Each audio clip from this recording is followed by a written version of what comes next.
Alright, here we are. We're checking out the FuriBee QAV220. Ready to go with our first line of sight testing.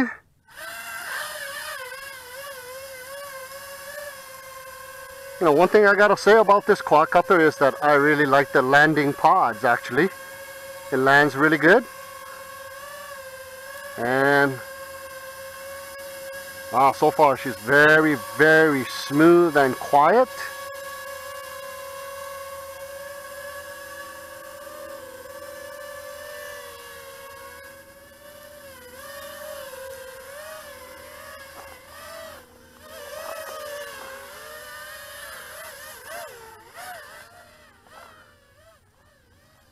Pretty nice.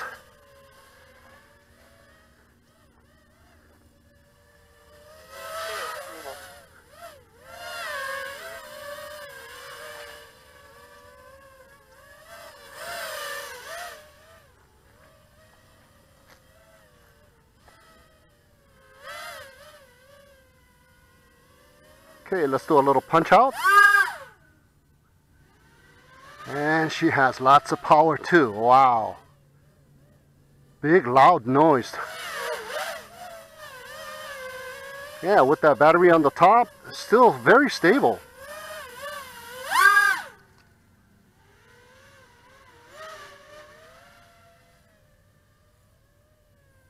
We're in the mountain hills today.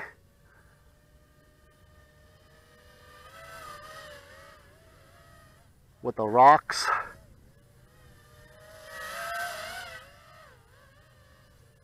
Hey, so far pretty good.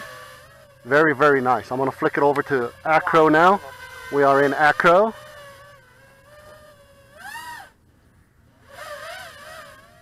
There we go. A little flip.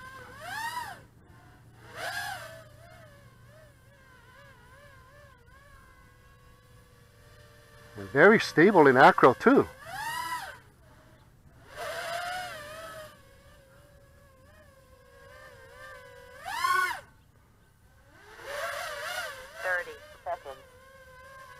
Pretty nice.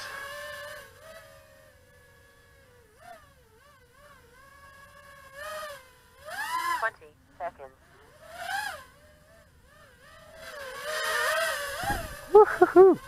All right. Let's go ahead and slap on some goggles. 8, 7, 6, 5, 4, 3, 2, 1. All right, timer is up, so let's go ahead and do some FPV. Nice.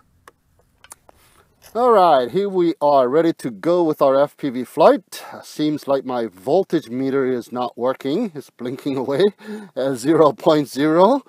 So we're gonna have to do without that. So let's check this baby out. 1 minute. All right. A little wobbly is what I'm feeling at my first impressions here. Not very, very stable and accurate. Slightly wobbly. And the field of view is not that great either. Okay. So let's check it out. Oh yeah, the field of view is terrible. I'm not able to really enjoy my flight. I'm gonna have to watch out where I'm going here.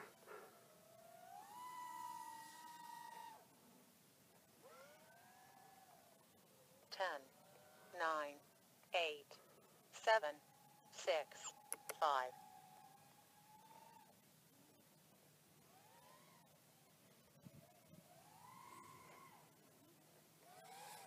Woo-hoo-hoo-hoo. Yeah, that field of view is something else.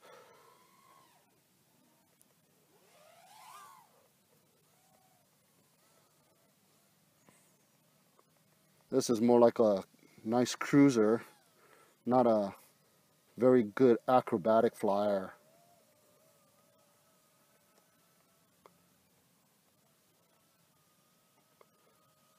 Feels like it's a little bit top heavy is what it feels like.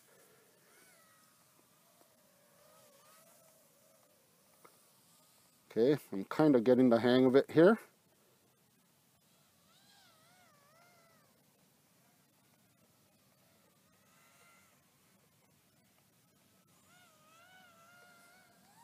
There's a lot of ghost trees here. 2 minutes.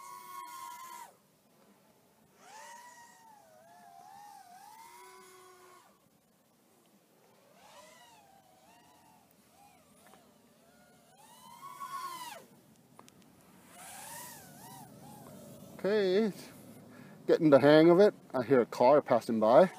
There it is.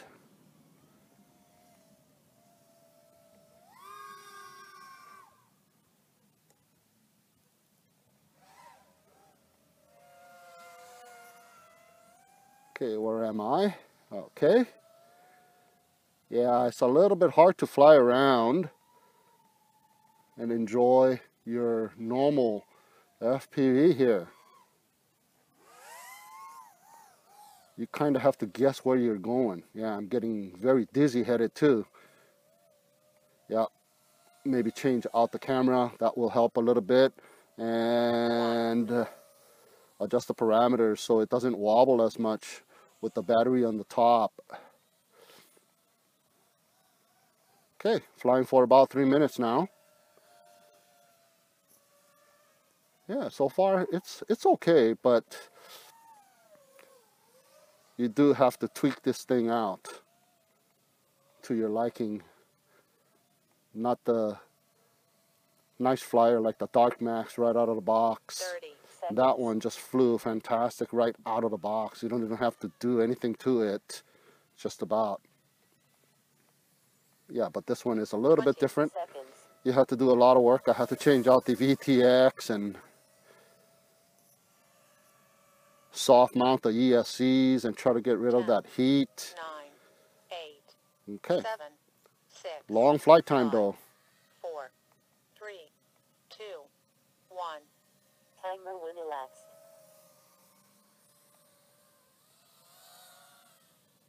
Kind of getting used to this camera angle now all of a sudden.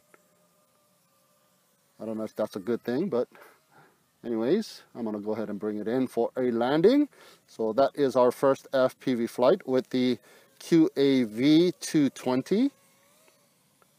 Let me slow it down over here and just kind of gradually make my way back to where I am. What the hell am I? Okay. I missed myself again. Yeah, pretty hard to land too. It's very dizzying. Okay, there we go. There we go. Yep. Almost flipped over with those nice landing legs. All right, that is our first flight with the QAV220.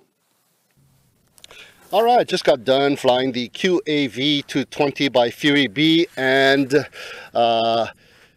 it did fantastic line of sight. I thought it was going to be a fantastic of a flyer when I first did my line of sight testing. Very smooth, very quiet, and very, very stable. But once behind the FPV goggles, it is a different story. I think this is the reason why. Maybe the camera, the angle of the camera is not good. The field of view angle, that is. The tilt angle is no problem. You can go high if you want, you know, you can go straight, you can adjust it. That's one thing good. But the field of view really kind of messes with you. And I was getting kind of dizzy flying around. I usually don't get dizzy flying any quadcopters around, but particularly this one. This one, it was kind of similar to the FuriBee Nebula. That one kind of got me all dizzy too, flying around because of the narrow angle of field of view. So that's one of the things. Perhaps maybe change out the camera, it'll do a lot better. The movements and controllability is okay, just need to tweak it out a little bit.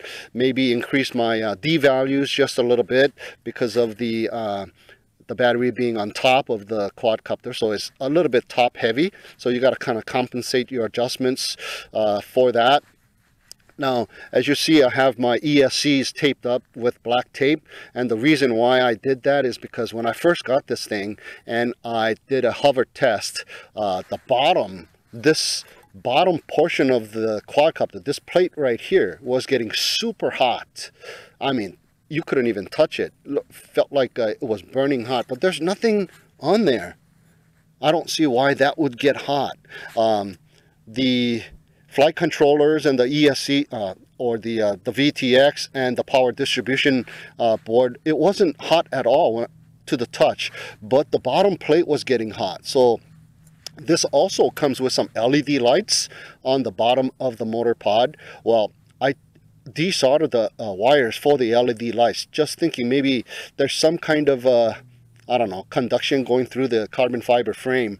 So it was going to the ESCs, and I removed the power wires for the LED lights coming off of the ESCs. And what I've done was I soft mounted the ESCs with some double-sided sticky tape, 3M, and put the ESCs on top, and I re-taped it down because I had to cut away on that shrink wrap that was shrink wrapping the ESCs. So that's why I have that black electric tape, and that's kind of seemed to have stopped the bottom plate from getting hot. So I kind of fixed that problem. And there was another problem with this quadcopter. As soon as I got it out of the box, I did some goggles testing, and as I walked away maybe about 5 to 10 feet, the signal drops out on the video feed. There was something obviously wrong with the VTX. I couldn't go that far with it. Just walking around the house, I couldn't receive the reception. So I took that old VTX out, and I've installed a different aftermarket VTX, and that VTX I mounted is the AKK Tech's AKK FX2. This one is a pretty nice VTX. This is the one that I mounted in its place, and here's the old one that came with the quadcopter here. This is the one that came with the quadcopter, and this is looking really nice. It's got a very nice soldering right here, and you know, the pigtail antenna and RPSMA connector, everything is good. The channel changer and all that, it was fantastic, but it would not transmit for some odd reason. Yeah, maybe I got a bad one or something. So I had to change it out to the AKK Tech's AKK FX2, and this baby here is really nice. It's got the nice connector and whatnot. So it's got the MMCX connector. Same thing, one button to change the transmitter frequency and channel, and also it has different settings for milliwatts.